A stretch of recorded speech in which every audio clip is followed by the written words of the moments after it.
ক্ষমতা, অর্থ ও প্রভাবের আড়ালে গড়ে ওঠা এক ভয়ঙ্কর অপরাধ জগতের পর্দা ধীরে ধীরে সরে যাচ্ছে। প্রেসিডেন্ট ডোনাল্ড ট্রাম্পের স্বাক্ষরিত আইনি নির্দেশনার ভিত্তিতে যুক্তরাষ্ট্রের বিচার বিভাগ গত ৩০ জানুয়ারি প্রকাশ করেছে কুখ্যাত ধনকুবের জেফ্রি এপস্টিন সংক্রান্ত প্রায় ৩০ লাখ পৃষ্ঠার গোপন নথি। সঙ্গে রয়েছে প্রায় ১,৮০,০০০ ছবি ও ২,০০০ ভিডিও। এই বিশাল নথিপুঞ্জই এখন বিশ্বজুড়ে পরিচিত এপস্টিন ফাইল নামে।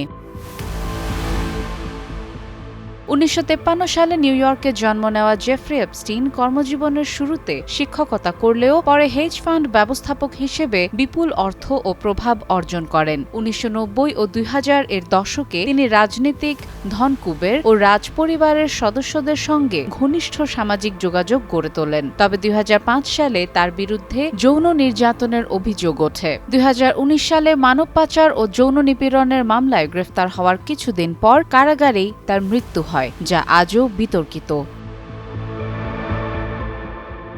এপস্টিন ফাইলে উঠে এসেছে একটি আন্তর্জাতিক শিশু পাচার ও যৌন শোষণ চক্রের ভয়াবহ চিত্র। নথিগুলোতে রয়েছে এপস্টিনের বিরুদ্ধে পরিচালিত তদন্ত প্রতিবেদন, ইমেইল যোগাযোগ, ভুক্তভোগীদের জবানবন্দি, ছবি, ভিডিও এবং খসড়া অভিযোগপত্র। এতে দেখা যায় দীর্ঘদিন ধরে ক্ষমতা ও অর্থের প্রভাব ব্যবহার করে এপস্টিন কিভাবে অপরাধের নেটওয়ার্ক গড়ে তুলেছিলেন।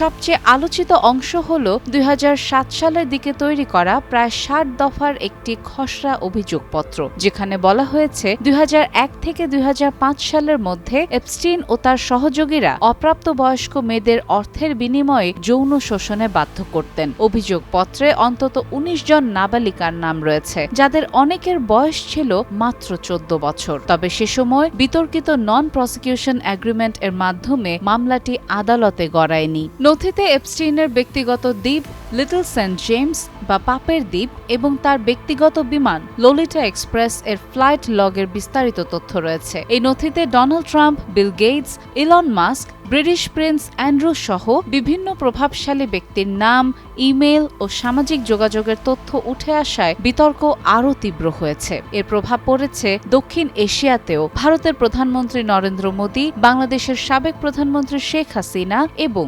যুক্তরাষ্ট্রের কিছু রাজনীতিকের নাম ঘিরে সামাজিক মাধ্যমে চলছে আলোচনা, সমালোচনা। প্রায় ৩০ লাখ পৃষ্ঠার এই দলিল মনে করিয়ে দেয়, আইনের শাসন যখন প্রভাবশালীদের ক্ষেত্রে থমকে যায়, তখনই জন্ম নেয় এপস্টিনের মতো অন্ধকার নেটওয়ার্ক। নথি প্রকাশের পর বিশ্বজুড়ে শুরু হয়েছে তীব্র আলোচনা ও বিতর্ক।